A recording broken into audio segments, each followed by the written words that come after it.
Mimi berantem semalam sama Pipi. Nonton sampai habis ya guys. Menyaduk ni putan nampak bapi. Menyaduk. Ni putan bapi. Menyaduk. Nói anh không lên đây là vô buồn quá. Ya tapi dengar aku dah buka habar. Yang dengar hanya nak malam. Pakai le ko he dah buka habar le. Ilon hai aku mati le lagi. Nya ka bu kerja lagi hai aku mati le. Cứ tu đi na này được pulih tu lu nang ro. Tinggal dah ke rumah ibu kat rumah bapanya. Dah ke dah bu. Kok tidak orang di luar. Nak lihat orang kampung boleh. Setelah nyampun buka suka ni. Makanya baik mengganggu sangat dengan lo kerja wah lu. Sakit. Baik mengganggu dengan ketenangan lu. Ada sakit tu nak perempuan orang tanya.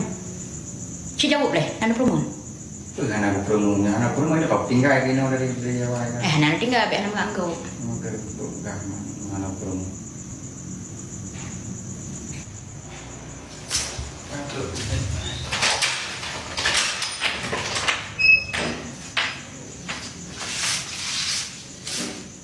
Dia dengar boleh hang mati tu.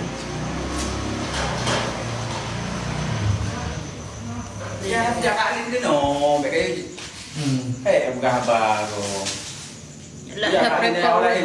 Kita dengar malam ni. Kau kali ni jak kena orang.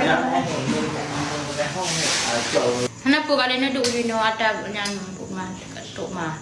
Mesti galak dah prepare dulu. Sabi, kau prepare ke. Kau prepare dulu ni lah.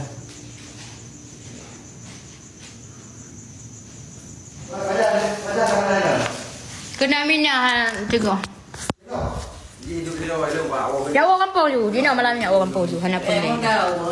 Hana dia orang kampung. Jaga lim jaga lim tu no. Mana lain dulu ya bro. Mungkin pun ada yang Hana aku tham lo orang kampung. Ada nak ada je nu orang tapi tengah-tengah tu. Bila aku balik dulu dunia bila aku tengok. Aku nak cek dulu.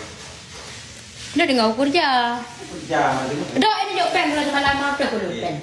Ini jauh pen tu malam apa. Jawang peng kali ni. Itu aku leh kali nak pen ini. Kadang-kadang. Jauh pen kalau untuk budak-budak dah. Kau kemarin orang jauh pen ya. Ni kayak Malaysia dulu lagi tu. Ada fikir kali tu. Jauh pen bukan. Kadang-kadang. Dia tam-tam lu. Anak peng. Kai pegahnya.